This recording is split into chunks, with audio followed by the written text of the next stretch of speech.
Jambo, Senabanani, Bawoni, Salam. Welcome to Inside Africa. President Ruto removed fuel and maize flour subsidies in September and increased taxes this year.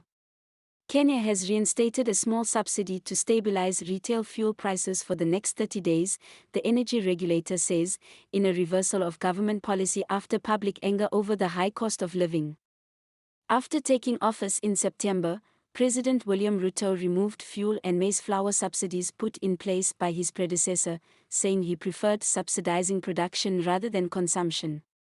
The move was also aimed at cutting government spending as the government seeks to get a handle on debt repayments that have forced it to deny market speculation about a possible default. But the subsidy cuts as well as recent tax hikes have increased living costs and contributed to violent anti-government protests in recent months.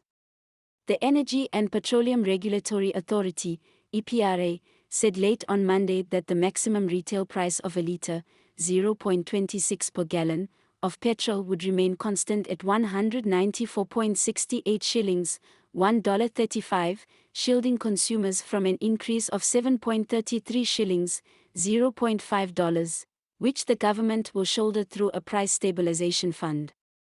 Retail fuel prices are set in the middle of each month. The government also applied small subsidies on kerosene and diesel, EPRA said. The regulator did not provide an explanation for the government's decision. Officials from EPRA, the Ministry of Energy, and the National Treasury and Economic Planning did not immediately respond to requests for comment.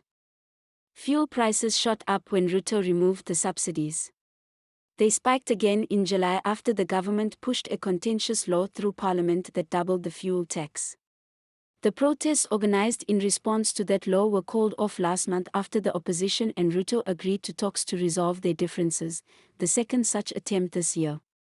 Both sides agreed that opposition to a financial bill signed into law in June should be decided in court, where it is being challenged by the opposition.